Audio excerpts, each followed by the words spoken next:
So, welcome everyone to our wonderful conversation tonight. It's all about that crossroads that we're all going to get to as parents, a defining moment for our children and indeed for their childhood, because it's a decision when we grapple with it about when and how to introduce smartphones. And of course, we're not just talking smartphones, we are talking about tablets and gaming consoles, anything that's connected to the internet. But particularly tonight, we're talking about smartphones because they do become that 24/7 accessory that seems to be attached to the child. But it feels like a rite of passage, but we have to really think about that. What if it's more than that? And what if it's one of the most significant parenting decisions we might make for our children?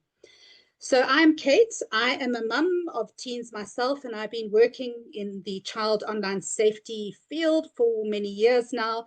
And together with Lerato and Twampe, social media lawyer and a cyber safety enthusiast, we are part of the smartphone-free childhood team here in South Africa. And as I said, we're part of now what is a very global network in 32 countries. And we're really, really fortunate to have with us today a leading international expert in digital safety and child protection.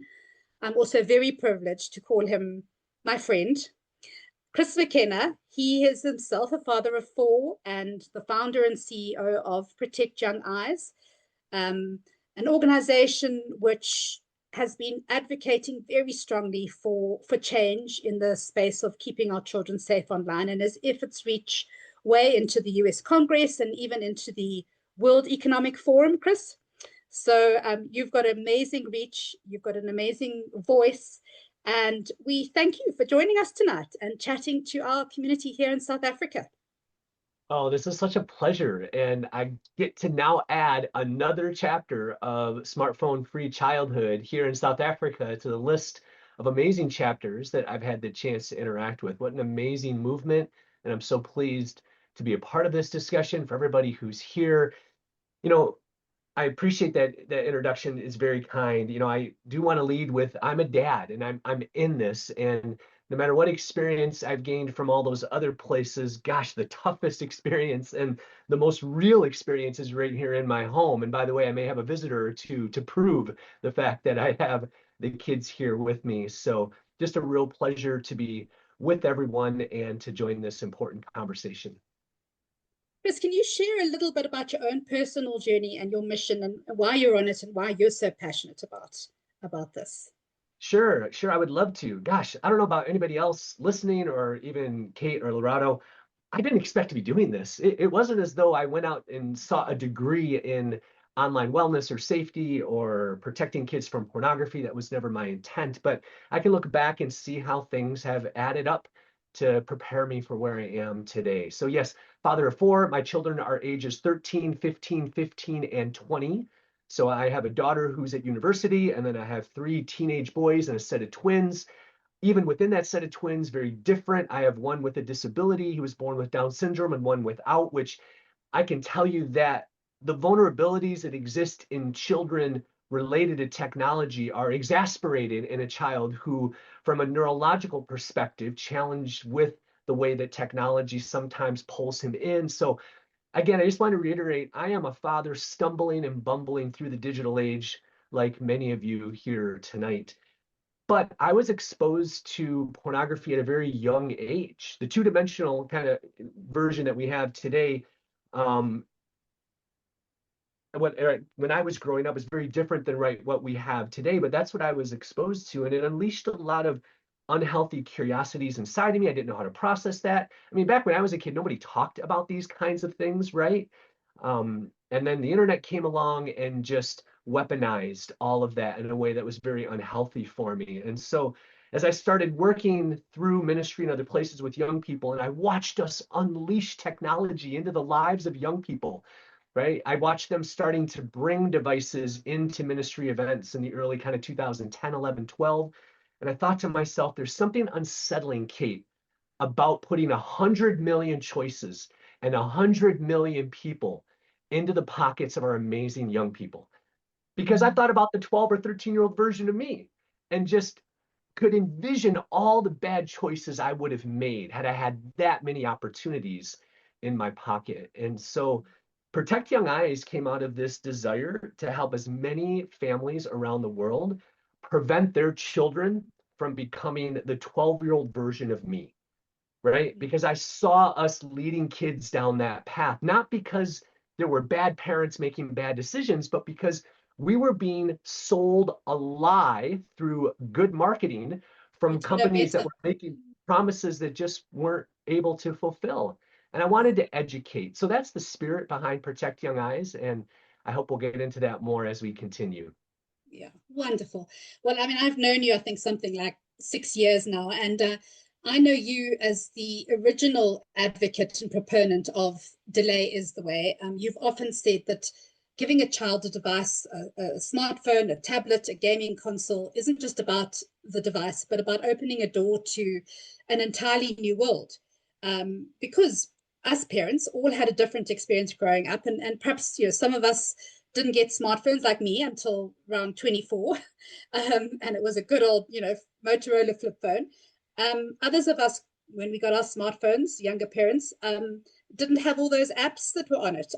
We were also, our prefrontal cortexes were a lot more developed when we probably Right. got access to many of the apps that our children have. So I think, can you elaborate, because you've done so much work in this field, what it's really like to be a child online today, and why should parents worry? Why should they care about this decision? That's right. And I think it's really important. You've hit on something there is we have to constantly remember that children are in a different state of development than we are, right? As our outgoing, Surgeon General in the United States here said, children are not just small adults. We need to treat them differently online. And we also need to sometimes take the decisions we make today in the digital world and for me, turn them into an analog example to understand some of the madness that we have in front of us today. So one of the illustrations that I like to use, Kate, and I think this answers the question, what it's like to be a kid today. I can imagine back in the 90s, if I was going to school and I had my backpack. My backpack had, say, a history book and a notebook and some pencils. And before I went out the door, my mom said, hey, wait, before you go to school, I want to put some things in your backpack to take with you. A DVD player, a CD player, a radio, all of your video games, your Pokemon cards, your baseball cards, 5 porn magazines, pictures of all your friends, a baseball, a basketball, zips it up and says, take this to school, but don't touch any of those amazing things I just put in your backpack. Even though you love them, your friends have all those things in their backpack, but don't touch any of their things either.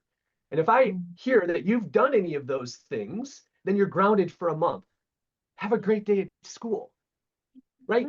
It makes zero sense, yet that's what we've done. Every time we hand a child a smartphone, that's exactly what we've done. We've given them all of this entertainment and enjoyment and things that are so neurologically pleasing to their young brains. And then we say, don't touch any of it, use it well. And if you use it incorrectly, you're in trouble. That kind of sounds like our fault. And so I want us to have just this expansive empathy for what it's like to grow up today. And as parents, maybe not so much what we should worry about, but what we need to have in mind every time we hand our children a digital device is that we are asking them to exert a level of self-control that we never had as children ourselves, and to approach their online behavior with that sort of understanding and care and intentionality and empathy, because it is such a significant change from what we experienced. I think to remember that we are our parents. I mean, I've got a young child with my youngest with a very sweet tooth. There's no ways I could leave a box of chocolates open on the kitchen counter Right. and say, those are not for you. Those are for mom and dad. And as a parent, I have to help my children with the boundaries and with being that safety net. And Lorato is I guess, what are you, Lorato? You're a mum in a way, because you are bringing up your younger siblings and you're taking care of them, and very well, like us who are all parents that are in the trenches of being parents online, is that protecting them online is very hard, if not virtually impossible. But it often seems like parents don't realize this before they give their child access, and that it's becoming normalized to do it ever younger. And the average age is getting younger. Some of the stats that in the work that we've done with South African children, and these are self-reported stats, back in 2022 already, and these are probably even worse by now, is that 54% of them were saying that they had phones or tablets by 10 years old. 22% said they'd already seen online pornography by 10. 68% said that they had access to social media by the time they were 12. And majority all say that social media is where all the cyberbullying and inappropriate stranger contact is happening. So, Lorato, do these stats resonate with you as a parent and also as an expert, as a social media lawyer in our South African space? Sure. I think, giving a child a smartphone is like giving them a loaded gun and expecting them not to shoot. And I think I resonate with what Chris said, and I loved his analogy as well. I think that the stats have gotten a lot worse. We're seeing quite a rise, especially in child sexual abuse material cases. In South Africa, we call it child pornography. We've seen quite a rise of that, and a lot of predators and pedophiles actually getting arrested, and we're seeing those cases being prosecuted. We're also seeing quite a lot of child exploitation cases, and primarily the reason is smartphones. These kids are lured into some of these situations through social media, through WhatsApp. Some of them are offered jobs, through these smartphones. Some of them are exposed to pornography online because, the parents don't, put parental controls in place. Some of them are accessing the pornography, using public Wi-Fi, and those are some of the cases that we're seeing. We're seeing quite a rise also in cyberbullying cases, a lot of hate speech cases that are actually happening as well. So there's quite a bit that we're seeing in practice, and smartphones unfortunately are the cause of contentions because, parents don't understand that, giving a child a smartphone has potential consequences. They don't understand that, some of the content or online harms that exist, on these devices can be harmful as well as illegal. And Chris, what's the picture looking like in the US? How young are children getting access to smartphones and social media over there where you are?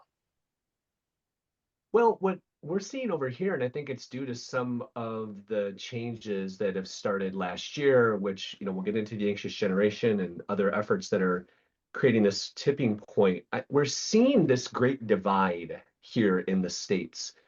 Those who are still saying yes and those who are not. And this side is gaining momentum, and there's this wider gap that's happening here in the middle. The real battleground for me, and I just had this conversation with a principal. We do a lot of work at actual schools here on this side of the world and in Canada and Mexico. And a principal agreed with me. Grades 3 through 5, which for us is around ages like 8 to 10 and 11, that is the battleground right now. A lot of parents of middle and high school are starting to get the message of, yes, we need to avoid certain interactions, and they're aware of sextortion and they're aware of pornography and these kinds of things. But I think the real battleground is in that middle section because it's parents who are now having to make really tough decisions. And so, yes, we're still seeing a lot of 3rd, 4th, and 5th graders with access to a smartphone. And although not a smartphone, parents who maybe are delaying that totally underestimate the power of an iPad, which to me is just a big smartphone, which has all access to all the same things and is not being respected for the amount of harm and addiction that it can also cause in the lives of our young people, not to even talk about how that looks in education when those kinds of devices are being used. And so to me, that is the real battleground where parents are having to make hard decisions. Are they going to stay the course, find others to team up with and try to do this, or are they going to feel some of that pressure and say yes, even though I know a lot of them inside don't want to make that decision? So that's what we are seeing is those upper elementary grades. And we've done a lot. In the presentations that we give, they're always moving downward. What do I mean by that? So here in the States, we generally have 3 divisions in school. There's elementary, which is kinder through around grade 5, a junior high, which is grade 6, 7, and 8, and then a senior high. the junior high talk in that grade 6, 7, and 8 is now the talk we give to grades kind of 3, 4, and 5. Because 5 years ago, this is what was pertinent to that age, but now it's moving down to these kids, and we really need to help them make better decisions. So, yeah. And I'm quite sure that our Q&A is going to light up with your comment around an iPad just being a bigger version of an iPhone, or a tablet being a bigger version of an Android. And certainly that is definitely going to be a subject of one of our future webinars, because the integration of EdTech in our primary schools, of course, is part of this dilemma we're going to talk about a little bit later. You know, parents delaying smartphones, but then I have to buy a device for my child, and it's coming home, and I have to manage it. I want to just move on to a little bit of the research and what it's saying to us. So we all of us on this panel see a lot of harm in the work that each of us are doing, and often we find parents are often unaware before it's too late, you know, before the baptism of fire happens, if you will. But it's very much, and I can see some of the comments coming through, it's an unfair fight. This is parents versus big tech, essentially, and big tech supported by billions of dollars being thrown at this. What are some of the most difficult challenges that we're up against, Chris, and that, you know, we can never be equipped for as parents? So I think more than ever, we're all feeling the speed of change, and that's accelerating every single day with artificial intelligence and companion AI and all of these issues that are moving 10 times, maybe 100 times faster than the pace of change that we experience with social media.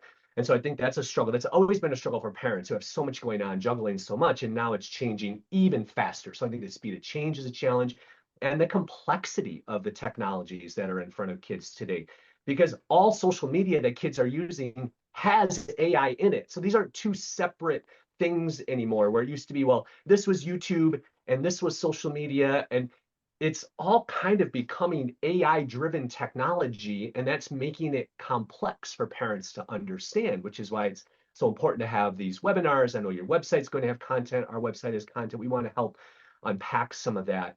Other things that I think make it really difficult is almost all of the controls, if I can put them in quotations here, that we are offered by big tech are smoke and mirrors. And that's being a bit harsh, but I don't think in some cases it's that far from the truth, but we're given just enough so that we feel like they care.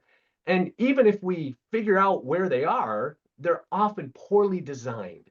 And if I could put an iPhone out there for just a minute, what would it be like if Apple treated their screen time parental controls with the same amount of care, user experience, beauty, and elegance as all of the other things that happen on an iPhone, right? It would be simple, but instead it's buried 30 steps in. If you want to check certain content to get it filtered right, it's overly complex. And so you kind of add all of this up. Yeah.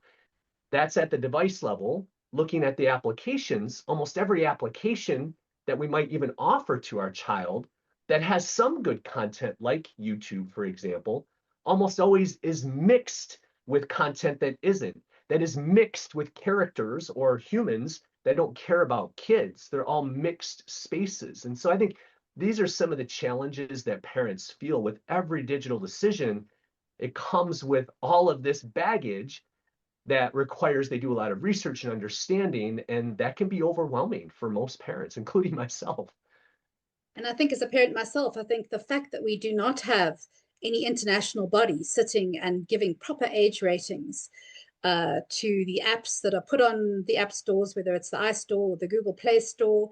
That's right. And also, you know, the A word, the algorithm. The algorithms never sleep. And those are, Don, those are sophisticated beasts that are working in the background. Yeah, Lorata, I think, can you give us a bit of insight there as well? Yeah, I think, parents are overwhelmed. And I think, big tech companies, tend to give parents a lot of the responsibilities.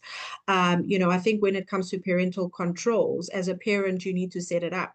It's not a default setting, which sometimes can be quite complicated for some parents to figure out. I think, I've had parents come to me and tell me that, yes, you tell me about all these parental controls, but then I'm now overwhelmed with a kid who's, wants me to approve 15 games at a time. I have to go through the games. I have to watch the games.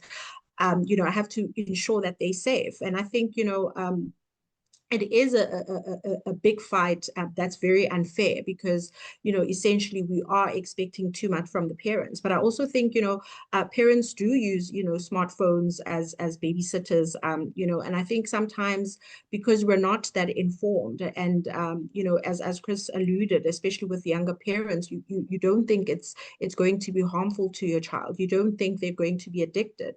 You think your child is different. And I think sometimes, we don't think about the reality of, if you give your child a smartphone without any rules, without managing their access and, kids just having all the freedom to take their phones to their rooms, it's like bringing a stranger into the bedroom. And I think some of those notions are not really, they haven't really hit home for some parents, especially, parents of young children. And we're seeing quite a bit of that happening where, a lot of things go wrong. I think we just recently had a big case where, a consulting company went up to Meta, which is the first time it's actually happened in South Africa over that.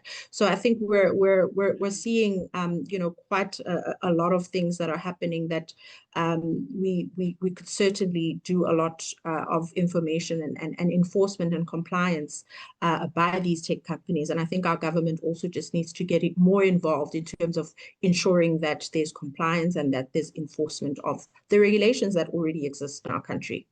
Yeah. I mean, I know Chris celebrated that too, the huge win that the digital law company and Emma Sadlier, they're a part of our SFC community and big supporters, the big win they had in getting Meta to disclose information, and still work in progress. We're looking forward to more feedback on that. But with both WhatsApp channels and Instagram accounts, which were disclosing information and pictures and videos of children. But it just feels like this is we're all pushing the snowball uphill all the time. And you mentioned your outgoing US Surgeon General, Dr. Vivek Murthy, and he himself as a father, such a champion, a world champion as well. But he's also said that the US Congress has failed in its responsibility to protect our kids, and handing devices and social media to children without protections is like putting them in cars with no seatbelts, no airbags, and no traffic laws. And I think, Chris, recent success that you've been pushing for Apple and Google to enable default tech safety features for all minors. I just want to say huge congrats for the very recent news just released that you've got Apple to turn on web content filters and automatic blurring of nude images for 13 to 17-year-olds. And we hope that Google is going to follow suit very soon. But why is this such a never-ending struggle that we have to do a whack-a-mole all the time to get big tech to take responsibility for their products? Yeah, well, there are multiple ways to answer that question. At the end of the day, you don't change behavior unless there's a reason to change it. That's true if you're a human being, and that's true if you are a company who is measured on shareholder success. And at the end of the day, all of these companies, most of them based here in the United States, all for-profit organizations, are measured on one primary metric, and that is bottom line shareholder success, which means one of the phrases that I sometimes use, and this isn't meant to sound negative in terms of business or innovation, but the great constraint to irresponsible capitalism is liability. That's always been true. And that's not me wanting to heap all kinds of court cases and problems onto companies. I am a pro business. I come from the business world. I run an organization, right? But I also know that without those constraints, those guardrails, there are going to be irresponsible choices that are made. They're going to sacrifice protection for profit every single time. And so that's what we really lack. And I'm not wanting to unpack all of the different legal complexities here, but some on this call maybe are familiar with Section 230. That's often brought up in conversations here in the States. This was a set of 26 words put into US code back in 1996 that still is creating problems for us today, essentially limiting liability so that none of us, unless we find some angle, and the courts, as you stated there, through efforts in South Africa and other countries, we're finally starting to see a little bit of a crack here. But the congressional intent in the United States was never to create this immunity shield for companies. It was meant to give them a way to innovate without constantly being bombarded with cases that controlled speech on their platforms.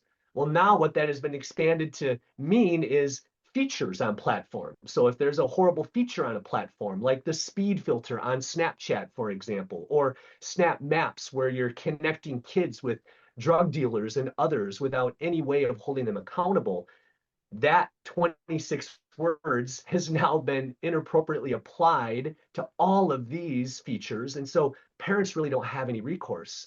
And so this is sort of what we're up against. Now, I don't want this call to be all about what is hopeless about technology, because we are, over the past 12 months, we are starting to see some angles, some successes, and it's amazing work like you hear, like us in all other parts of the world coming together.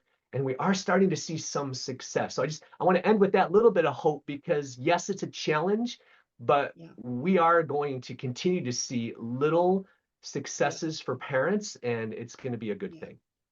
And I think a lot of that is due to all this research from the last 15 years of our children being on smart devices, that research coming out. And I'm talking about, incredible researchers in the field like, Dr. Jonathan Haidt and Dr. Jean Twenge and Brad Huddleston. And of course, last week, another massive international study just released, all confirming that giving children smartphones too early is seriously, linked to mental health issues. How does this, how's this research impact on you? Because you've been singing this song for many, many years. Just a quick thought about what stands out for you, what's coming out in all of this research. That's right. Yeah, I know the books behind me are too small to read, but you would see Dr. Twenge's book, right? iGen, which was really this groundbreaking book. And really, she put her career on the line to say things that were extremely unpopular years ago. And now we've seen, of course, the amazing success of The Anxious Generation, and how Jonathan Haidt he has such a clear way of communicating and pulling together this succinct summary of what, starting in 2010, really is this clear indication of change in the lives of young people. And so, yes, it resonates deeply. And what I so appreciate about their research and the science is it confirms what in me was really just an unsettled gut, right? As I watched us handing young people devices, what I called little boxes of porn, essentially, back in 2012, that first sort of wave of iPhone 5s that parents started handing down to their kids. That's what I started watching teens bring to events. They would leave their coats and they would leave their Bibles and all the things they did. No one ever left me their iPhone 5s. It was this new prized possession.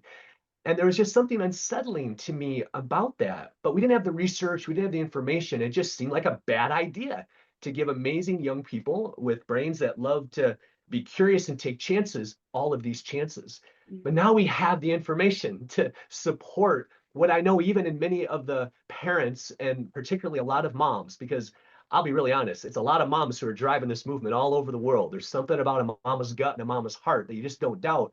But what I think this research does is it's giving numbers to what we sensed, what we knew was best for this one precious childhood, right? And that's what's so important about it. And I know you're not anti-tech, none of us, and our movement is not anti-tech, but you often say right tech, right time. What is, in your view, what is the recommended age for a child to get their first smartphone? That is such a great question. I think there are maybe better questions.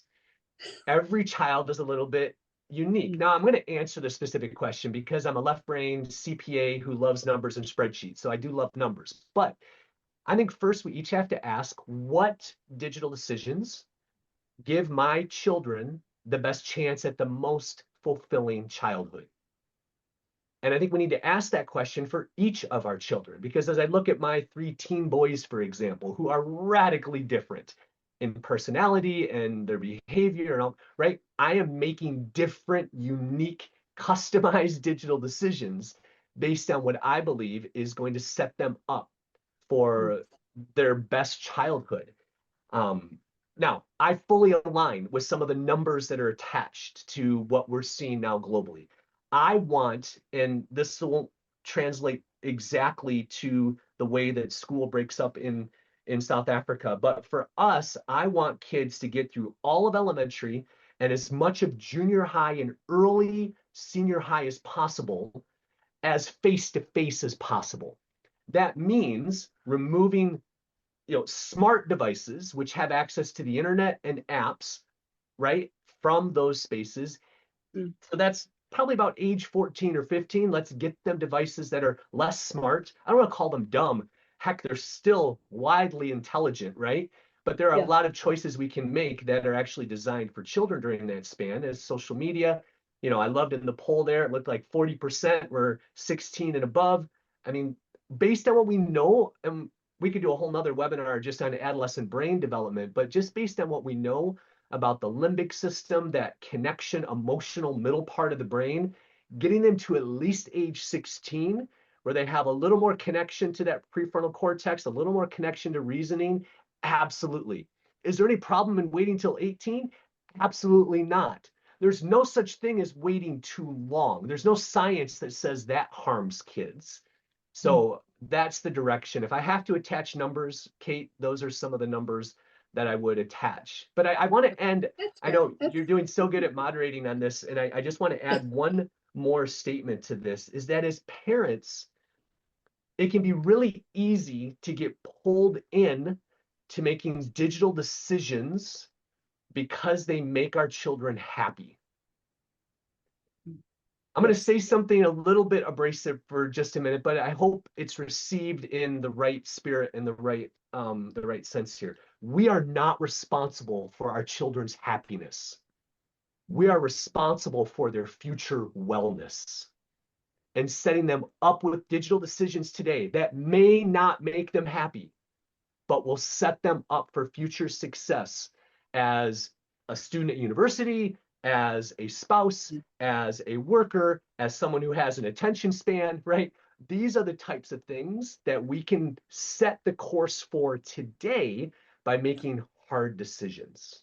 Absolutely. I mean, our goal as parents is, we all want our children to fly the nest and to fly successfully. I think we're all aligned on that. I mean, you also advocate following your gut and aligning with others who get it. And that's very much the foundation of our parent pact that allows parents to come together, because it's hard if you're the only one saying no, and it's hard if your child is the only one that doesn't have a smartphone. And of course, that's the big portal to social media. So our parent pack enables our primary school parents to come together and to stand together and say, it's not no forever, but it's no for now. Do you support these kind of packs? What have you seen in the other global chapters that you've been working with around the world? Yeah, absolutely. It was Jonathan Haidt through The Anxious Generation that sort of awakened us to this phrase, collective action. Yeah. And we all see the power of that collective action, whether it was us looking at the Berlin Wall for years and going, wait, and then one person and then others coming along. And this is an illustration that Dr. Haidt uses. And then like as soon as it started falling and everyone came together, of course, that was the great idea, right? Of course it needs to come, right? So if you look at our history, these kinds of movements start from this kind of collective action, this organic group of parents or others or advocates who come together for change. You could look at any country around the world and see that that has a pattern of happening. And I think that's the pattern here. So yes, coming together, predecessors to that way back in 2016, 2017, we had wait until 8th. That was this sort of new idea of waiting until at least 8th grade. And now we've seen other organizations build on that, like Smartphone Free Childhood in the UK, which, as you said, is now over 30 countries. We also have Mothers Against Media Addiction, which is a mama is what they call themselves, right? Those moms coming together. Another packed kind of collective action of sharing stories, sharing struggles. Because yes, it's difficult to delay, but it is really difficult to be the only one delaying. in a community, in a classroom, when you're watching friends. There was one of the questions in Q&A around, yeah, I can control what I can control, but what about when friends have different digital rules? I have a lot of thoughts, and that's another conversation, but I think that's the challenge, is how do we get more parents to agree so that we're all rowing in the same direction? And so I love the pact idea.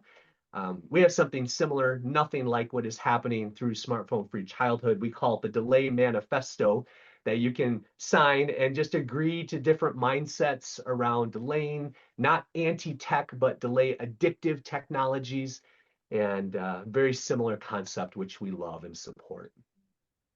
And I think just very lastly, before we round up and get some of our questions coming through, is that I think, of course, we've seen in the last year as parents, coming on board and saying, yes, I need to think about this decision. It needs to be a much more mindful. It's got conscious decision. It's got huge ramifications for our children and for our families. And as we shifted towards a lower tech approach and delaying smartphones, of course, has arisen the question about the use of tech, whether it's iPads or tablets or Chromebooks in particularly primary school, especially when they come back home for parents to manage. And I said earlier, we will be hosting a whole separate discussion on the mindful use and safeguarding of EdTech. I just, do you have any thoughts on this? I know that it's, we need to crystallize this into maybe the fifth norm, if you will, digital safeguarding. Just any last thoughts around this dilemma, smartphones versus other tech? Sure. We often, just because I'm sort of a picture framework guy, Kate, I'm sure that doesn't surprise you knowing our interactions over the years, but this conversation has been very focused in the home layer. So I tend to break society down into layers that we wrap around our kids. There are multiple societal layers that are responsible for our children and safeguarding them in certain ways and preventing harm. Home is first and foremost, right? We must get it right in the home. But then we have schools who have a responsibility. We have places of worship that have a responsibility. Then we have governments, and then we have companies.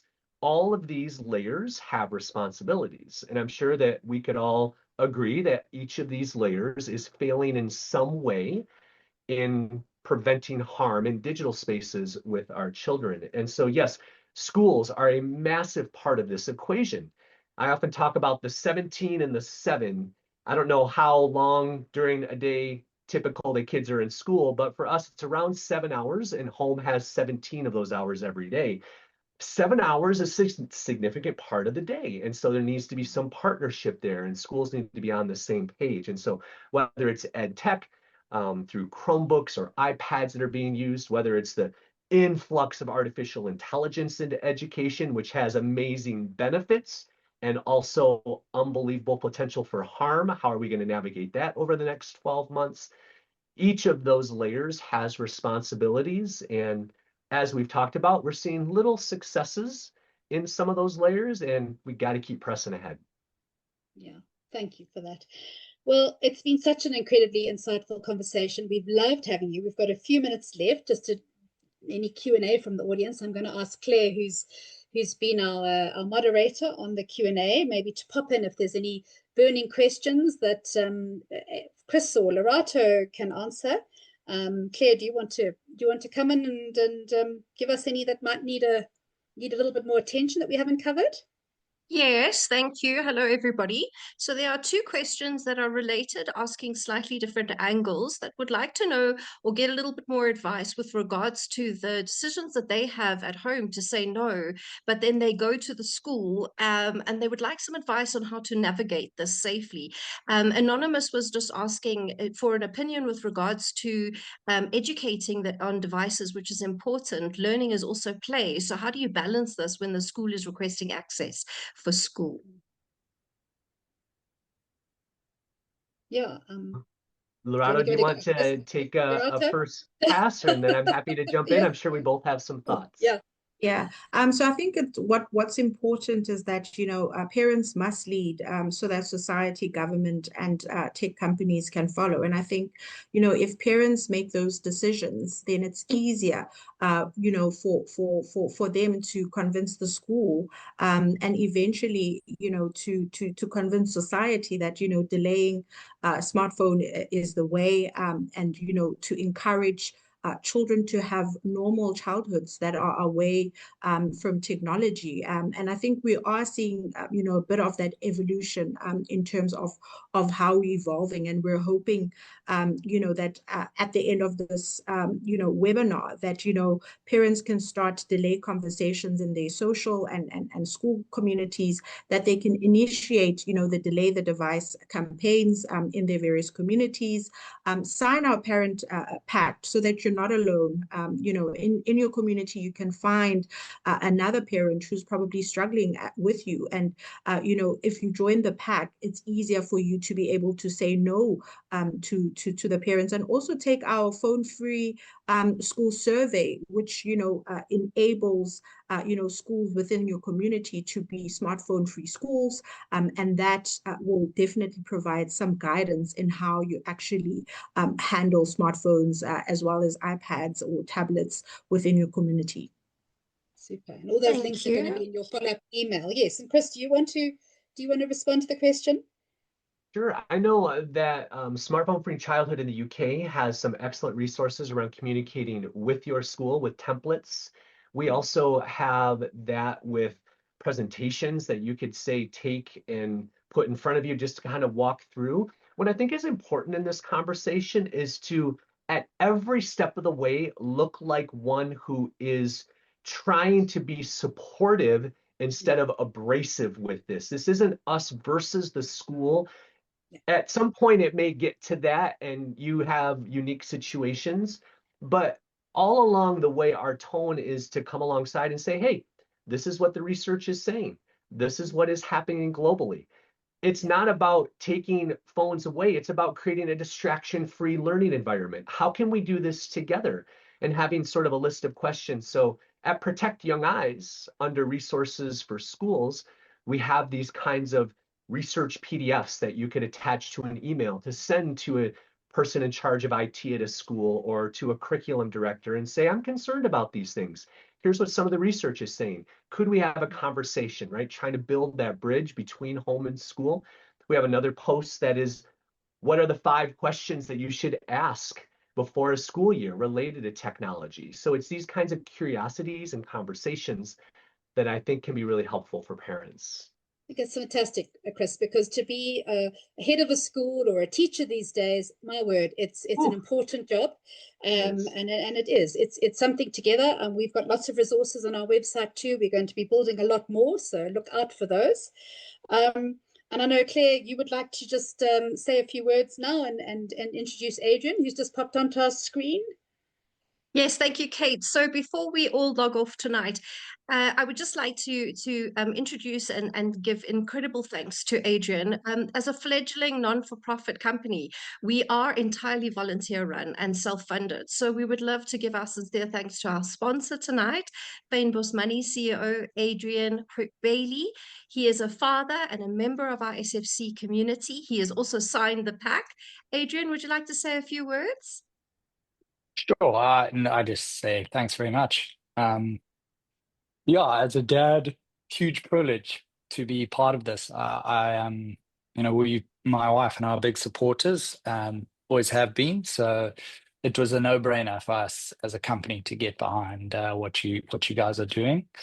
Yeah, and I think as we discussed earlier, strong values alignment between our company and SFC. We're invested in the future of our kids. It's a big part of what we're building is a way for parents to save and invest for their kids' future. So I think, yeah, as a values alignment, something that we feel very strong about and very happy to be supporting. Look forward to a long partnership together. Thank you, Adrian. And Chris, And Lorato, thank you for sharing your expertise and your passion. And to the audience, we had such a wonderful audience online. I'm sorry we couldn't take more of your questions and answers, but we hope this webinar has given you some hope and given you, next steps in this journey, this wonderful parenting journey. How lucky we are to be parents, and to hope it's made you feel a little bit more confident about the decisions that you are making and are going to make. As I said, there will be a follow-up email with some links. There will be a recording available. And I just want to say, go hug your kids and have a great night, everybody. Thank you for joining us. Thanks very much. Thank you. Thank you. Take care. Cheers.